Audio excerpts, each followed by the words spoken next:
Assalamualaikum. Jangan lupa like, comment, and subscribe. Bye. Bismillahirrahmanirrahim. Assalamualaikum warahmatullahi wabarakatuh. Alhamdulillahi rabbil alamin. Wassalatu wassalamu ala ashrafil anbiya'i wal mursalin wa ala alihi wa ashabihi ajma'in. Raditu billahi rabba wa bil islami dina wa bi muhammadin nabiyya wa rasula. Rabbi syrah li sadri wa yassir li amri wahlul 'uqdatam min lisani yafqahu qawli. Allahumma ja'al jam'ana hadha jam'an marhuma wa tafarruqana min ba'dihi tafarruqan ma'suma. Kaum muslimin dan muslimat sidang jamaah subuh yang dirahmati Allah, kita masuki pembahasan yang keempat ya. Jadi pembahasan yang keempat, yang ketiga kemarin itu as-sabru. Sekarang kita masuk pembahasan yang keempat adalah as-sidqu.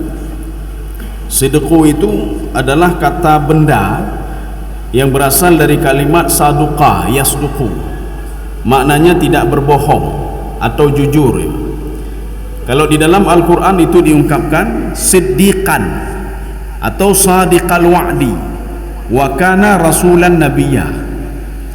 Makanya salah satu nabi yang digelar oleh Allah Subhanahu wa taala siddiqan yaitu Nabi Ismail alaihissalam. Wadhkur fil kitabi Ismail innahu kana siddiqan nabiyya. Jadi Nabi Ibrahim, Nabi Ismail itu siddiq. Siddiq itu apa? Bisa dipercaya. Bahkan di dalam tafsir Jalalain beliau mengatakan yatawa'adu wa yatawaffa. Beliau ketika berjanji menepati janjinya hatta thalathata ayyamin aw haulan, bahkan sampai 3 hari atau 1 tahun. Dan contoh dalam tafsir Sawi diungkapkan ketika ada seorang pemuda berjanji dengan Nabi Ismail alaihissalam. Ketika Nabi Ismail disuruh menjaga dagangannya sebentar, pemuda tadi akan berjanji akan kembali. Rupanya kembalinya lama, sampai 3 hari. Sampai 3 hari Nabi Ismail menjaga itu. Ini namanya siddiqan. Kitanya panena pak na 5 minit 10 minit oh makai pengelu ni. Hanai balik-balik lagi. Kakelah. Akhirnya dia tinggalkan dagangannya. Tapi Nabi Ismail tidak. Dalam satu riwayat haulan, bahkan 1 tahun. Disuruh jaga sebuah tempat, beliau menjaga sampai 3 hari, bahkan dalam satu riwayat 1 tahun. Sehingga hatta yarji'a ar-rajul, sehingga laki-laki itu kembali ke tempat itu, baru ditinggalkan tempat itu oleh Nabi Ismail alaihissalam. Ini ada ayat Al-Quran yang diambil sebagai mukaddimah oleh Imam An-Nawawi, adalah surah At-Taubah. Ini sebelum kita masuk ke hadis ini. Jadi sebagai mukaddimahnya Imam An-Nawawi mengambil surah At-Taubah ayat 119. A'udzu billahi minasyaitonir rajim. Bismillahirrahmanirrahim. Ya ayyuhalladzina amanu taqullaha wa kunu ma'as sadiqin. Wahai orang beriman, bertakwalah kepada Allah dan jadilah kelompok-kelompok yang jujur. Ya, baik pengegau. Nanti akan kita lihat apa keunggulan jujur itu apa sebenarnya.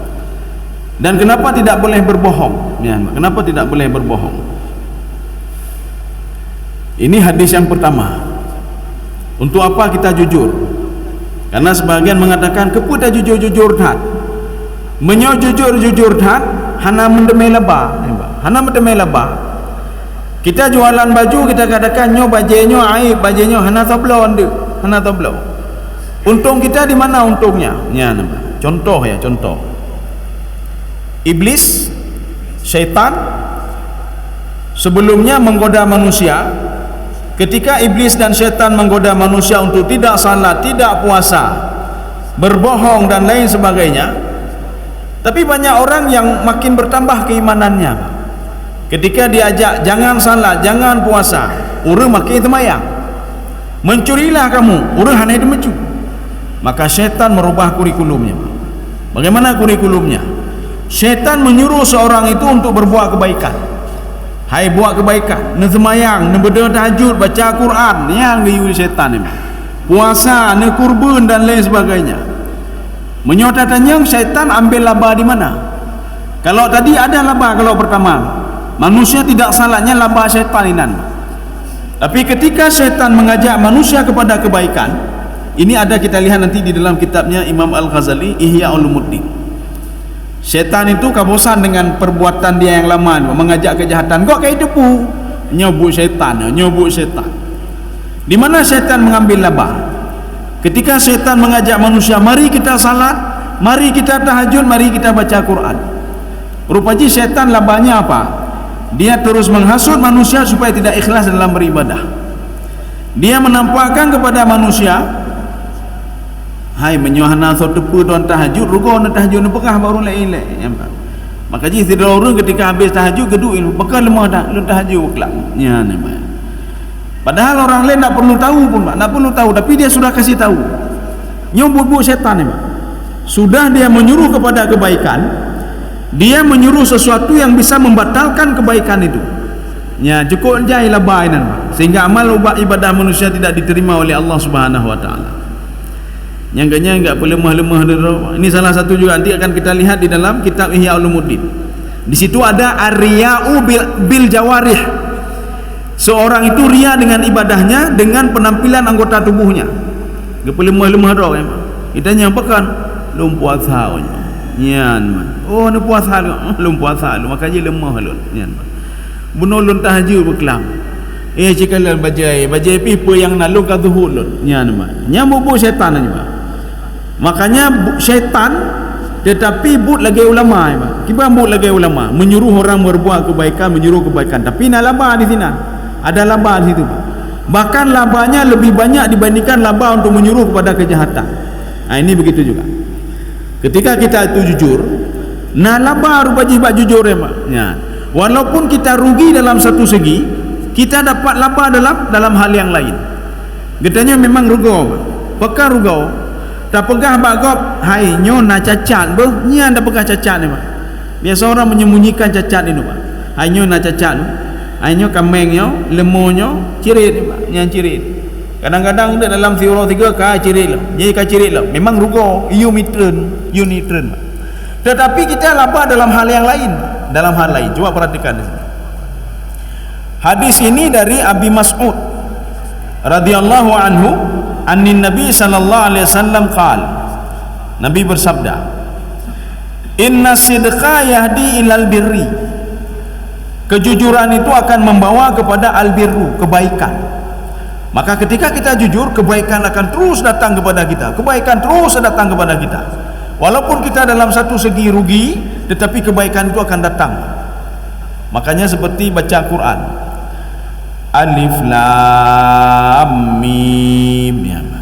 Jadi Rasul tidak mengatakan Alif Lam Mim itu satu, tetapi Alif sendiri, Lam sendiri, Mim sendiri. Alif itu 10 kebaikan, Lam 10 kebaikan, Mim juga 10 kebaikan. Dalam satu hari saja kita kalau baca satu ayat saja Alif Lam Mim sudah 30 kebaikan. Ya, jadi artinya apa? Hana istilah rugo baca Quran. Hana istilah rugo meninggalkan maksiat. Tidak ada istilahnya rugi kalau kita itu mau jujur. Hana rugo Pak jujur. Memang satu segi jujur, tapi dalam segi lain kita unggul, Pak. Inna sidqa yahdi ilal birri. Ini kalimat ini diperkuat dengan inna. Ini namanya kalimat isbat. Isbat itu apa maknanya? Kalimat taukid. Taukid itu apa? Menguatkan. Kalau seorang jujur, dia tidak bohong, dia benar dalam laporan tekenan atau apa saja, maka dia unggul dalam hal yang lain. Memang ketika dia bohong, dia laba sabah segi, Pak. Sabah segi laba.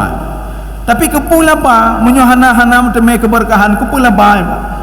Katanya laba kata pengegop nyo bajenyo laga adat padai hana, Pak. Bajenyo hana aib padai hana aib, Pak. Tak pengegop. Nanti akan kita lihat nanti apa kekurangan, apa namanya, ini untungnya untungnya kita itu jujur. Nanti ada ruginya kita berdusta apa? Ya, akan disebutkan juga. Inna sidqa yahdi ilal birri. Jadi kalau kita itu jujur, kejujuran itu akan membawa kepada kebaikan-kebaikan. Maka syarat kita itu diterima doa, kalau tidak ada dosa-dosa lagi, maka dengan kita jujur kebaikan itu akan datang. Dan dengan kebaikan-kebaikan yang datang itu, mudah-mudahan hati-hati kita nyopi gelih, Pak. Dengan gelih hati kita nyopi, maka rahmat akan turun, hidayah akan turun, rahmat akan turun, keberkahan juga akan turun. Wa innal birra yahdi ilal jannah. Jadi kebaikan-kebaikan tadi bisa menyokong kita dan membawa kita masuk ke dalam surga. Di dalam tafsir Sawi, beliau mengatakan begini, al khaufu martabatani. Takut itu ada dua martabah, ada dua level. Takut yang pertama itu namanya martabatul ammah. Seorang salat karena takut dimasukkan ke neraka. Ini level-level kita nyoba. Itu level-level kita. Itu level-level pertama. Kita kenapa salat? Pekan semayang supaya ke pertama dalam surga. Itu level-level kita nyoba. Kenapa tidak bohong? Supaya masuk ke dalam surga. Ya, level-level kita nyoba. Kenapa berkurban? Supaya le pahala. Kenapa salat di masjid tidak salat di rumah? Supaya pahala 27 derajat, 25 derajat. Nyan level-level kayak kita nyoba.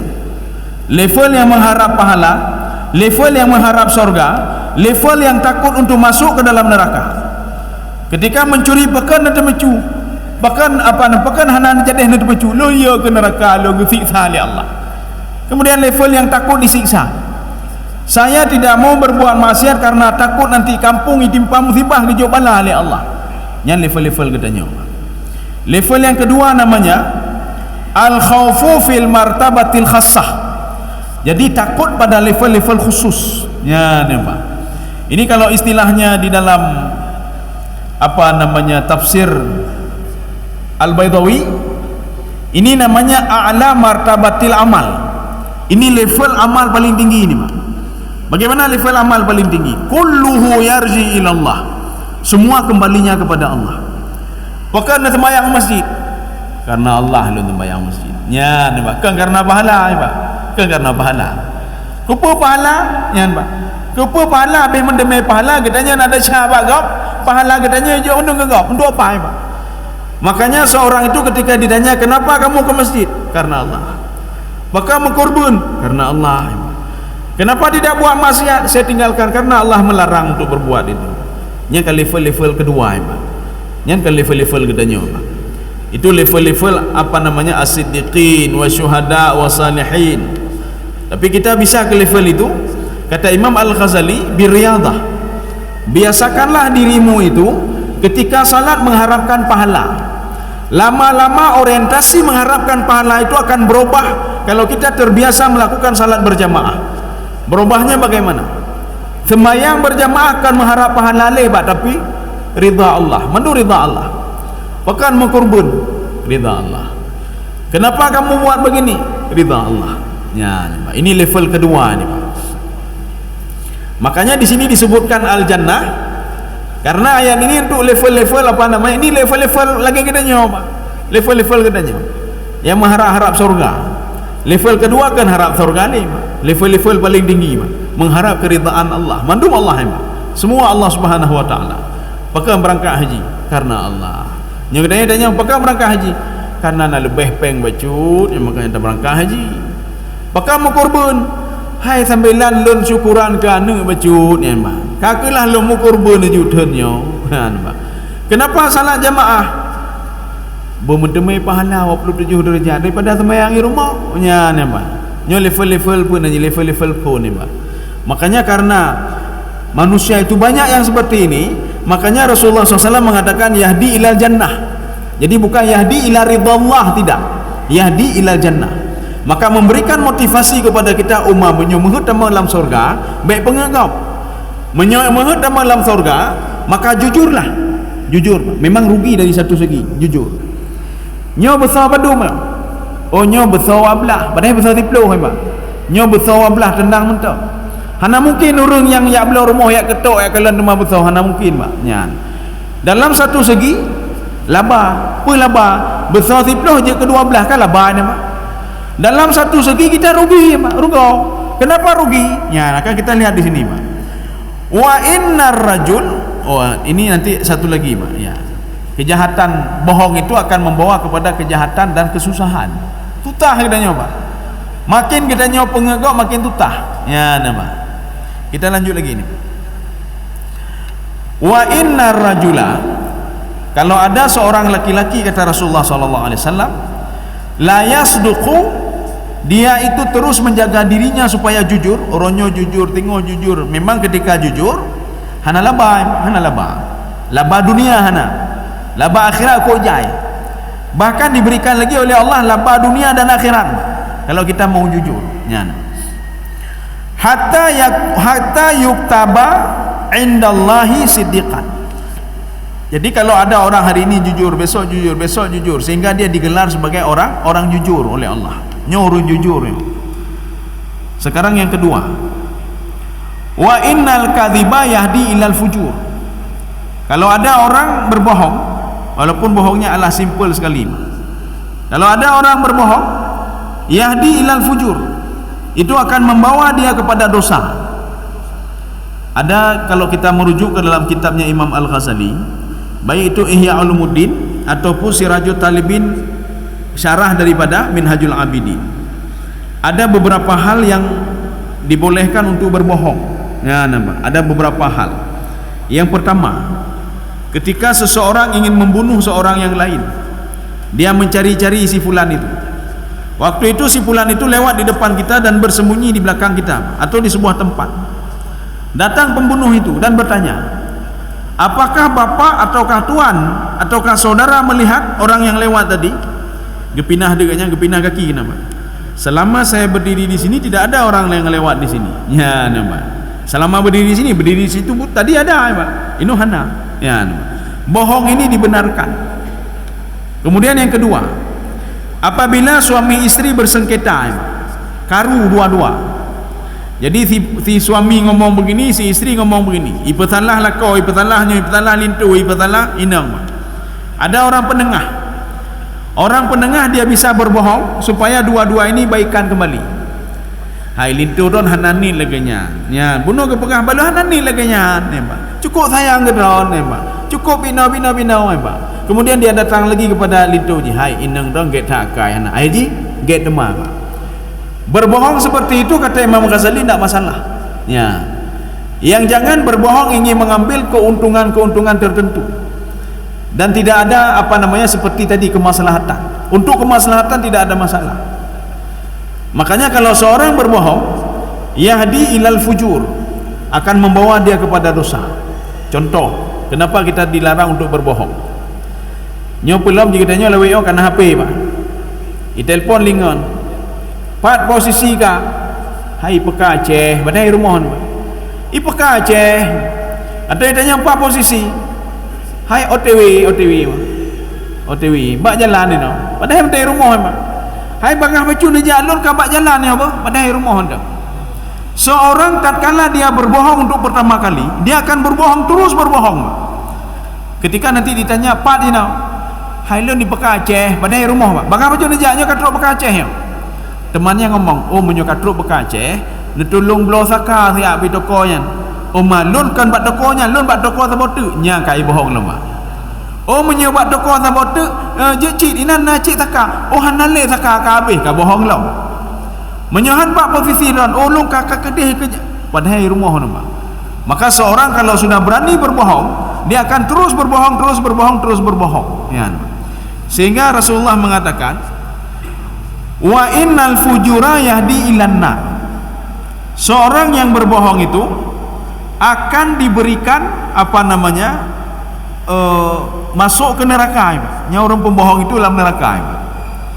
Wa innar rajula la yakdzibu hatta yuktaba indallahi kadzaban.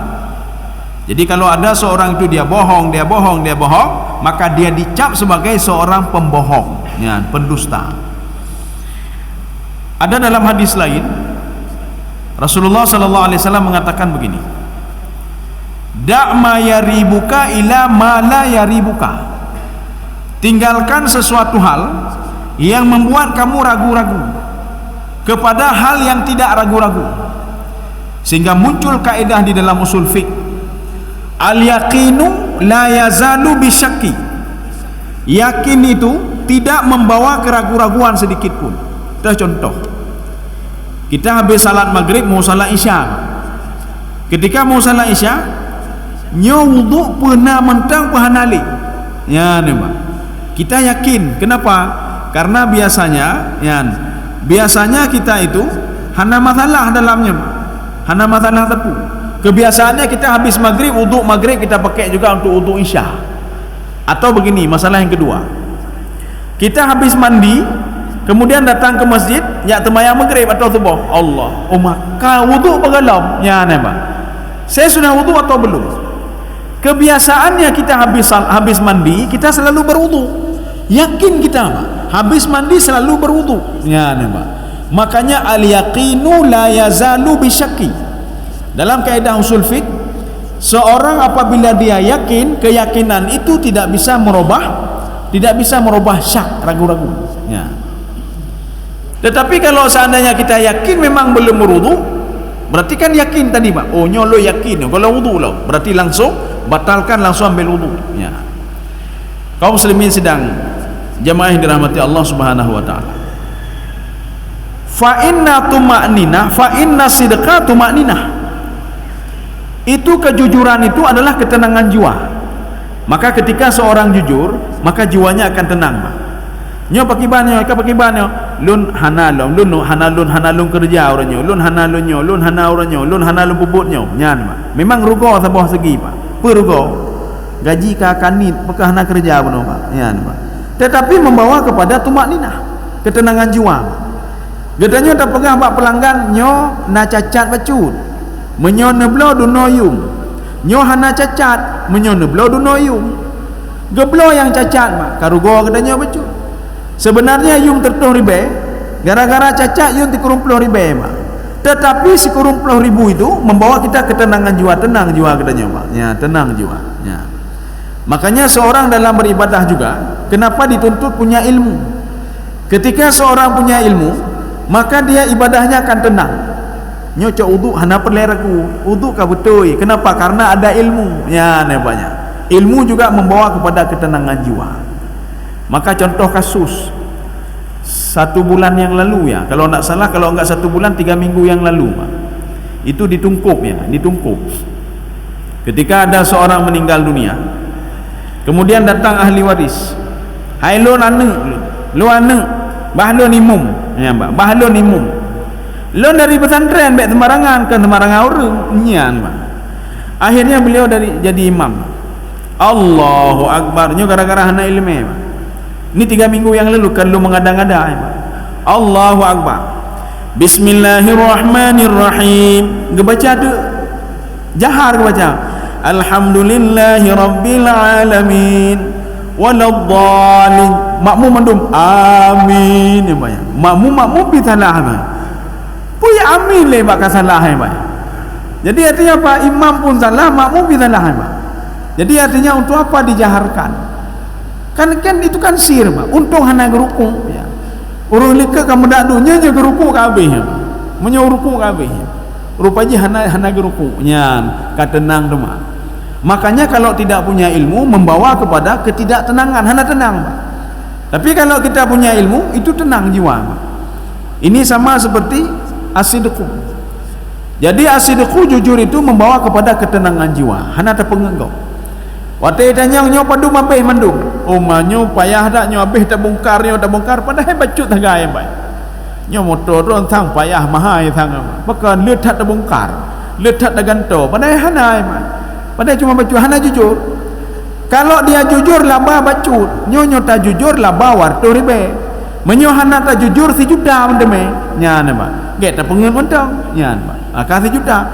Betul 1 juta. 1 juta itu wal kadhibu ribatun, sebagai macam raibatun, membawa seorang ke tidak tenang jiwanya. Ya nampak, dia ragu-ragu, nyopeng 3 juta peng harum belum pengenggap, lunjuk ke anak. Ya nampak, lunjuk ke anak, dikonsumsi oleh anak tumbuh dari duit itu.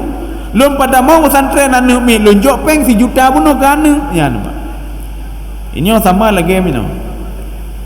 Hidra orang jak kedai ugle pak, parang tabah ke me ugle tabah pun anji parang tabah ke me.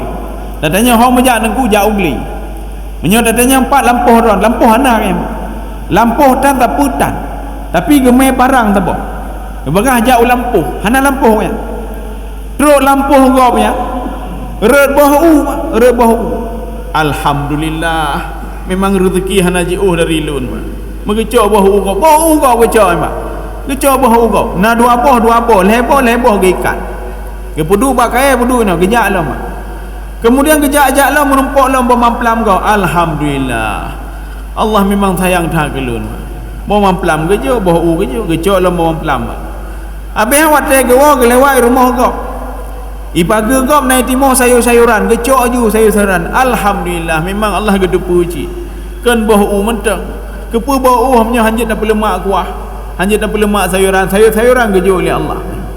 Nyan harum mendumai bahu tagap bahu mamplam tagap, nyan sayur tagap, gedanya tak masak sayurnya dengan bahu bunang tak konsumsi gedanya tajuk kanak lama. Ketika itu apa namanya, bagaimana ketenangan jiwa kita ini, bagaimana ibadah ini. Makanya Allah Subhanahu wa taala mengatakan dalam sebuah hadis qudsi, hanya terima doa orangnya bahkan harum dalam tubuh mak. Ana hanya kana yang saleh bahkan harum dalam tubuh anu mak. Ibu ngagap apa nanti cok ada gap mak. Memang dalam satu segi laba lampuh tan taputan boh una memamplam pihna sayur-sayuran pihna, tapi dia sudah mengkonsumsi yang haram. Makanya karakter baik itu tidak akan terbentuk dalam tubuh dia, dan dia tidak akan pernah menikmati ibadah itu pak, tidak akan pernah menikmati ibadah. Ini seperti kata Imam Al-Ghazali di dalam kitab beliau Minhajul Abidin. Apa kata Imam Al-Ghazali? As-sayyi'atu tamna'u al-khairat. Kejahatan-kejahatan itu mencegah kebaikan-kebaikan. Sekecil apapun kebaikan itu tidak akan pernah masuk ke dalam tubuh kita kalau kita berbuat kejahatan. Hanya kita mau, apalagi kita berbohong, tak pengenggap. Kaum muslimin sedang jemaah yang dirahmati Allah. Sekarang kita menuju hadis yang ketiga. Jadi ini dari Abu Sufyan. Qultu yaqulu. Ya, ini hadis mukalkal namanya. Saya mengatakan Rasulullah SAW bersabda, U'budullaha wahdah. Sembahlah cuma Allah saja. Baik ni sembah lain, baik ni sembah dunia, baik ni sembah jabatan, baik ni sembah peng, baik ni sembah timbulan, baik ni sembah timbulan.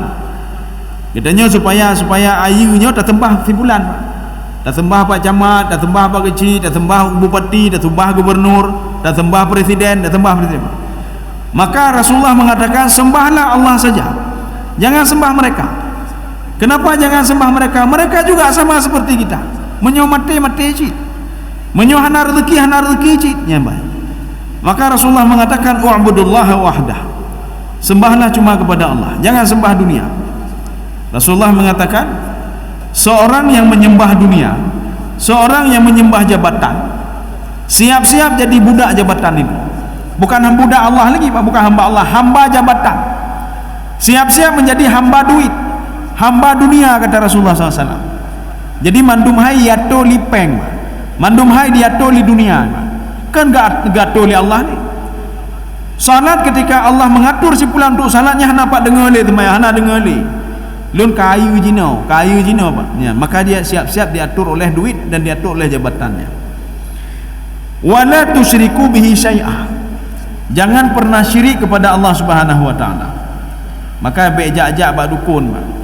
Kalau ingin curhat, ingin melapor kepada Allah. Maka bejak bak dukun. Maka jina orang ramai jak bak dukun untuk pakaian ro, pelamnya karak ro rayan. Ai dulum pakaian lu jak bak dukun ni ba. Hai dukun gasin pada jak bak dukun le ba. Kau orang bodoh nanti ba. Maka je orang yang minta kaya jak bak dukun gasin. Kecuali dukun kaya, nyo dukun gasin aja apa dukun tolong peganda peng hiat. Maka dukun itu dipanggil dengan orang pintar. Kenapa orang pintar? Karena yang datang ke dukun orang bodoh. Maka dukun itu dapat gelar orang pintar. Maka menyogetanya baik ke orang bodoh, maka baik apa dukun. Jangan pergi ke dukun. Karena itu salah satu indikasi syirik kepada Allah Subhanahu wa taala. Watruku ma yaqulu abaukum. Rasulullah mengatakan tinggalkan apa yang diucapkan oleh orang tua kalian. Orang tua kalian mengatakan nyo menyohana binau hanaje bund. Menyohana binau hanaje kebut. Ya, apa maksudnya? Kalau kamu nanti tidak bekerja ini, maka rezeki hanaje nyambek bebek tagai lagi yang kata Rasulullah. Kamu terus mengharap dari Allah Subhanahu wa taala. Nyo menyokan pegawai hana udip, menyohana kerjanya hana udip. Jangan sekali-sekali seperti itu. Kama yaqulu abaukum, kata Rasulullah. Maka oleh karena itu Rasulullah mengatakan wa ya'muruna bisalah. Kalau kamu mau jauh dari syirik dan menyembah Allah, maka salatlah kamu. Satu. Yang kedua wasidqi. Jujurlah kamu, jangan pernah bohong. Nah, namanya jujur. Maka kalau kita bohong, dosanya itu dua dosa. Kenapa dosa dua? Yang pertama, kita sudah membohongi orang lain. Yang kedua, kita dosa dengan Allah Subhanahu wa taala. Maka orang yang berbohong itu tidak yakin kepada Allah. Kalau orang jujur, dia yakin kepada Allah dan takut kepada Allah Subhanahu wa taala. Ini pesan Rasulullah yang kedua. Wal afaf, jagalah kehormatan dirimu, kata Rasulullah. Baik gara-gara dunia, cari dunia dengan akhirat. Dengan akhirat minta dunia, ya Pak. Jadi mencari dunia ini dengan ibadah, mencari dunia dengan Al-Quran, mencari dunia dengan kebaikan akhirat, ya Pak. Maka Rasulullah SAW mengatakan begini, Qari'ul Quran thalasah. Pembaca Al-Quran itu ada tiga. Urung baca Quran.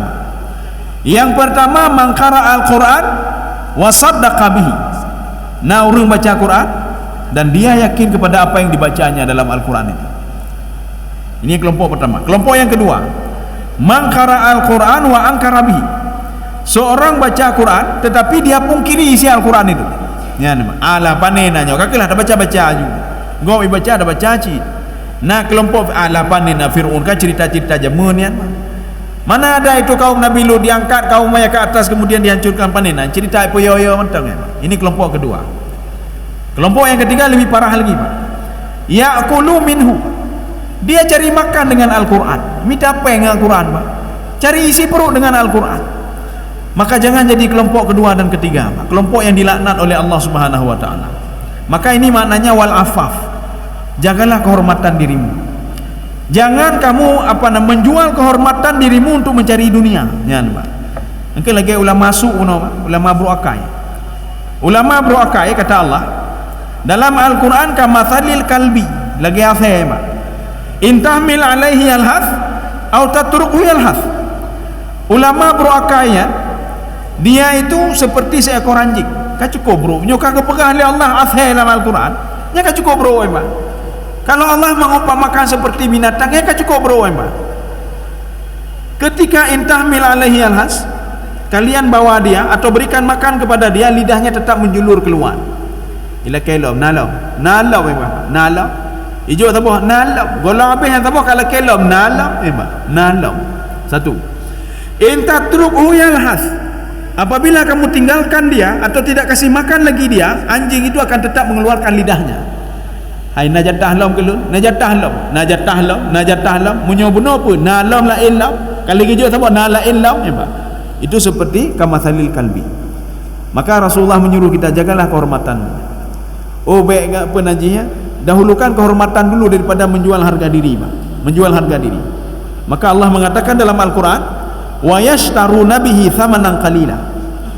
Itu orang-orang Yahudi itu, orang-orang kafir itu, orang Nasrani itu, dia jual harga dirinya demi jabatan yang tidak begitu besar, kata Allah.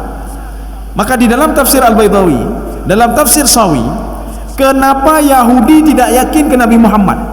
Kenapa Nasrani atau secara garis besar Bani Israel tidak beriman kepada Nabi Muhammad sallallahu alaihi wasallam. Salah satu alasannya kata Imam Al-Baydawi, kalau dia masuk Islam maka jabatannya akan hilang. Kalau dia mengikuti Nabi Muhammad sallallahu alaihi wasallam maka dia akan diatur oleh Nabi Muhammad sallallahu alaihi wasallam. Jabatan hana, peng hana, kedudukan hana, sapu hana lima. Inilah yang dikatakan oleh Abu Jahal kepada Nabi Muhammad. Abu Jahal itu bukan paman Nabi. Paman Nabi itu Abu Lahab. Abu Jahal memang betul keturunan Quraisy, dia keturunan Quraisy, keturunan Kananah, keturunan orang terhormat. Pada suatu hari Abu Jahal mendatangi Rasulullah.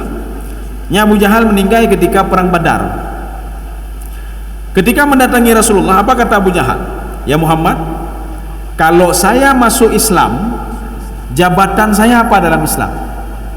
Nabi Muhammad mengatakan, hana jabatan tepu, hana jabatan tepu, hana peng, hana jabatan, hana tepu-tepu, sama mandum. Nyan ba, drone ngen budak ngenyo sama mandum, ngen lon sama mandum, hana beda. Apa kata Abu Jahal? Waihak ya Muhammad, wailak ya Muhammad, celaka kamu ya Muhammad. Kalau saya masuk Islam berarti hana ruga lon, nak punya apa-apa saya. Ya nama, ini gara-garanya ke ya Pak, gara-garanya. Contoh lain lah yang dikatakan oleh Imam As-Sa'di dan Imam Al-Baghawi. Kenapa seseorang menuding orang lain sesat? Kenapa seseorang menuding orang lain kafir? Drone kafir, drone tersat, drone bidno, pokoknya lisa babaini, karena dua sebab. Yang pertama al-hawa, hawa nafsunya, nyan hawa nafsunya.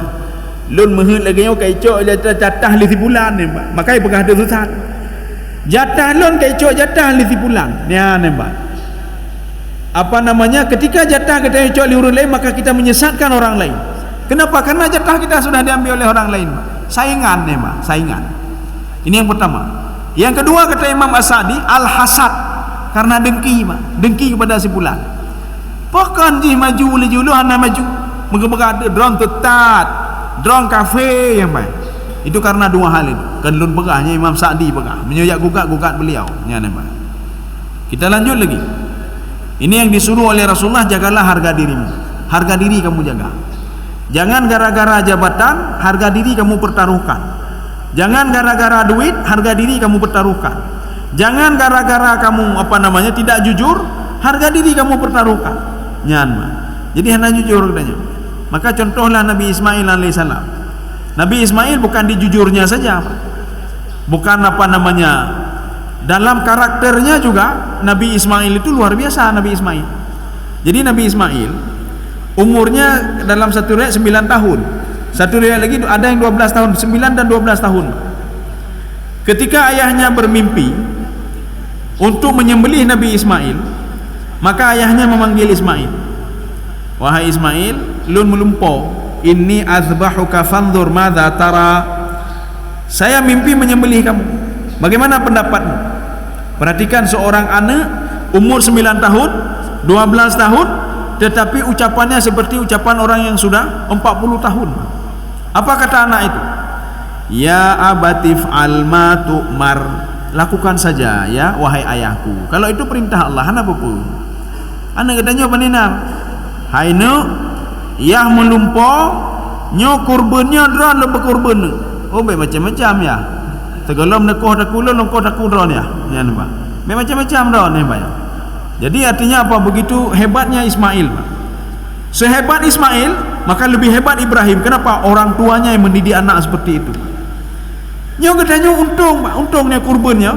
Katanya gayu sembelih kameng, gayu sembelih lemau, gayu sembelih onta, Pak. Menyo gayu sembelih anak ke habis anak ni. Ya. Makanya Nabi Ismail ketika disuruh sembelih anaknya memang dengan berat sekali. Cuma beliau karena hana berat li, Pak. Hana berat li. Nya menyo katanya gayu sembelih anak. Tip-tip mengkurban rapat li, Pak. Ibagah liahnya nak katruk musim kurban ni. Nyo kibanyo tak kurban yang paling duha je. Oh, macam-macam ya. Lung kuliah ya. Tiada nak KKN lun ya. Nak KKN lun. Baik sampai meninggal dunia lun segala KKN. Nampak. Oh, bina mentah ni SMA. Oh, macam-macam ya. Lun tiada karat tamat ni, Pak. Baik berkurban lun ni, Pak. Oh, bina mentah ada yang SMP. Oh, macam-macam ya. Lun nak reuni dek ngan nanya najis dek baik sampai meninggal segala reuni. Oh, anak paling ubud. Oh, baik ya, macam-macam ya. Mino ya kalian ni. Kami sudah sepakat ini semua, sudah rapat untuk dunia dalam mentang ya. Untuk dunia dalam berkorban ya. Jadi ini kan sudah diminta kambing, diminta ini. Kalau kita betul sadiqan, kita dalam salat mengatakan asyhadu an la ilaha illallah, saya bersaksi tidak ada Tuhan selain Allah. Itu mengandung makna yang banyak. Yang menjaga kita Allah, memberikan rezeki kepada kita Allah, kita bersyukur kepada Allah. Buktinya apa? Coba aja berkorbannya. Coba korban. Baik tak pernah hamba mentang, Pak. Jangan kita ngomong saja kemudian tidak berani berkorban, ya, Pak. Coba berkorban sekali. Korban itu coba sadiqan itu coba buktikan. Oh malun kali tu hana buku yang kali. Paling enggak seumur hidup sekali nalah. Nyobek sampai tu umur dia hana mu korban. Pada tadi yang padum umur dengku, umur 30. Padum boh kana korban hana lo. Ya ni, Pak. Contoh ketika Imam Masjid Raya, beliau pergi pergi haji. Beliau Profesor Azman Ismail ya, Prof Azman. Beliau ketemu dengan seorang bapak-bapak yang menjual di sekitar Masjidil Haram. Jadi Mekah kayaknya. Ditanya oleh Pak Prof Azman, kamu umur berapa sudah? 70 tahun. Ya 70 tahun, Pak. Gaknya Mekah sampai Masjidil Haram. Padung kau kana haji. Padung kau haji. Hana, mu tiga pitan. Tinggal di dekat Masjidil Haram tapi sekalipun tidak naik haji, Pak. Kita ada bayang Pak 70 tahun. Oh berarti nah leploh haji. Nyum tiga tahun naik haji, Pak. Mu tiga tahun naik haji. Cuma omongannya selalu apa saya beriman kepada ini saya, tapi hana kebubutnya, Pak. Hana kebubut. Ya. Kaum muslimin sedang jemaah yang dirahmati Allah. Artinya apa? Dia bohong sama ini, Pak. Dia bohong. Saya akan patuh, saya akan taat, tapi haji bihana deh, ya, Pak. Bahkan dari yang jauh-jauh yang jak kenal untuk naik haji, bahkan gepreh lah, Pak. Gepreh kan 20 tahun. 25 tahun, 50 tahun gepreh. Ya. Ini kita kembali kemari wal afaf. Itu menjaga kehormatan harga diri, Pak. Hana pupu bahdanya rugo-rugo bah pupu. Asalkan kehormatan diri kita ini di sisi Allah dan di sisi masyarakat itu mentai bohyum. Maka katanya baik pengegap. Menyota pengegap, maka kehormatan kita gadah ba Allah gadah. Hana betih li Allah, Pak. Dan manusia juga begitu juga. Menyokat temenga tiga, Pak. Maka bagaimana caranya? Dalam kemaah jumlah Allah, hana lo ulangi li ya Allah, hana lo temengeli, maka bahaya sekali, Pak. Pengetnya bahaya tak. Makanya nanti ada kebalikannya adalah munafik, ya, Pak. Munafik. Idza haddatsa kadzaba. Kalau dia ngomong dia berdusta. Makanya kebalikan orang yang jujur itu dusta. Orang dusta itu munafik, ya, Pak. Cukup dia itu satu dari 3 sifat itu sudah jadi munafik khalisan. Betul-betul munafik dia, Pak. Kalau satu saja dari 3 sifat munafik ada pada diri dia. Sekarang yang terakhir, wasilah. Ya, Rasul menyuruh kita untuk menjalin hubungan silaturahmi. Ya, Pak. Jadi artinya dialah saudara kita yang bisa menolong kita di padang mahsyar nanti. Untuk apa kita silaturahmi dengan orang kafir, Pak? Untuk apa, ya, Pak? Ya? Untuk apa silaturahmi dengan orang kafir? Dan sekarang sedang heboh-hebohnya begini, ya, Pak. Mengucapkan salam, kan? Mengucapkan salam, kalau orang kafir mengucapkan salam pada kita boleh enggak? Ya, Pak. Orang kafir mengucapkan salamnya karena Idul Adha, Pak. Atau dia mengucapkan salam, keberkahan atasmu ini, assalamualaikum, boleh enggak dijawab? Kita merujuk ke dalam kitab tafsir Sawi dan merujuk ke dalam pendapatnya Imam Syafi'i. Apa kata Imam Syafi'i? Ketika ada satu tafsir ayat, wa idza huyyitum bi tahiyyatin fahayyu bi ahsana minha aw rudduha. Ketika nanti ada satu kelompok memberikan salam kepadamu, maka jawablah salam itu atau lebih baik daripada itu. Assalamualaikum, waalaikumsalam. Assalamualaikum warahmatullah, waalaikumsalam warahmatullah. Assalamualaikum warahmatullahi wabarakatuh. Kita jawab semisal itu atau lebih baik daripada itu. Sekarang masalahnya, kalau orang kafir kasih salam ke kita, kita jawab bebek, ya, Pak. Sekarang kita ambil mazhab Syafi'i dulu. Imam Syafi'i mengatakan, faruddu salam, kembalikan salamnya, jawablah salam bisyartin, dengan syarat, kata beliau. Kafiran dhimmiyan wala kafiran harbiyan. Orang yang mengatakan salam ke kita itu adalah dia termasuk kafir dhimmi, bukan kafir harbi. Kafir dhimmi bagaimana? Dia itu bukan musuh untuk diperangi. dia itu hidup bersama orang muslim dan tidak berbuat masalah. Anda pegang masalah, tidak menteror orang muslim, tidak menteror ekonomi, tidak menterornya, Anda tepu kan tinggal Pak ya. Tinggal dalam kelompok orang muslim dan tidak berbuat apa-apa. Maka Imam Syafi'i mengatakan, boleh kita lihat nanti kitab Al-Fiqhul Islami wa Adilatuh, pendapat Imam Syafi'i yang sudah diadopsi oleh Imam Sawi. Tetapi kata Imam Syafi'i, dia itu syarat pertama itu. Syarat yang pertama kafiran dzimmiyan. Syarat yang kedua, kita cuma menjawab waalaikum itu saja. Assalamualaikum kata dia, waalaikum, sudah. Syarat yang ketiga kata Imam Syafi'i, makna waalaikum, kalau dia mengatakan kesejahteraan atasmu, keberkahan atasmu, kita menjawab waalaikum kata Imam Syafi'i, maknanya apa?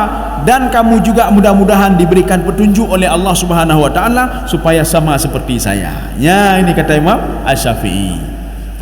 Kata Imam Maliki dan Imam Hanafi, kalau seorang memberikan salam kepada kita dia orang kafir, syaratnya sama seperti Imam Syafi'i. Apa syaratnya? Kafiran dzimmiyan. Dia itu harus kafir dzimmi. Kan Yahudi ya kena apa? Assalamualaikum nya hanya jauh, pekau rempah kau.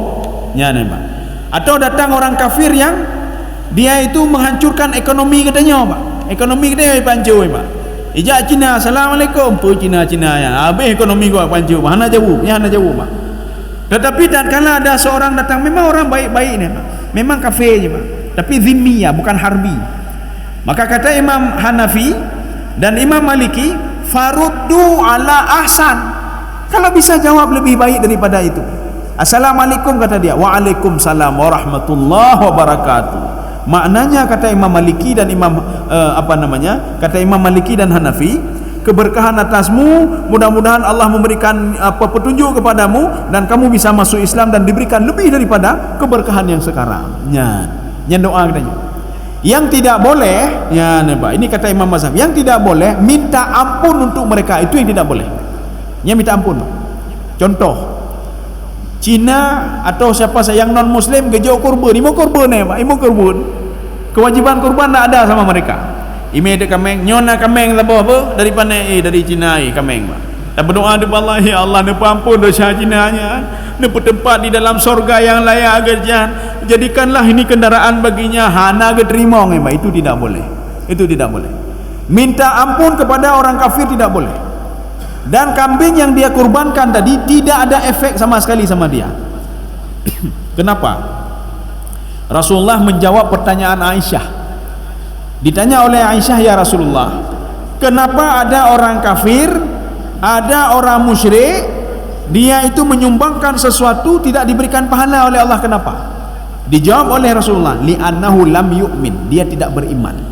Maka kata Imam As-Sa'di, al-imanu syartun min syuruti qabulil amal. Iman itu adalah salah satu syarat untuk diterimanya amal ibadah. Jadi makanya nasabohnya baik dah pegah organisasi Pak. Apa namanya? Organisasi juga ya, tapi enggak usah kita katakan apa namanya. Ketika itu apa kata beliau yang kerja di situ? Oh mau Ustaz, katanya makin maju Ustaz. Lu nanya bakal kayak bantu di Cina ya Pak. Bantu di Cina untuk makan kayak bantunya kayak bantu. Angka kamu berdoa mendungan anak yatim, kamu berdoa ya Allah supaya dipelangi pertama dalam surga. Lu bakal lu hai dalam surga awaknya ndak bakal lemah. Kecuali mereka bertobat dan minta maaf kepada Allah dan beriman kepada Allah. Menyo tetap kafir hana diterima oleh Allah itu mau dalam surga ya Pak. Maka dia minta maaf dulu pada Allah dan bertobat dulu.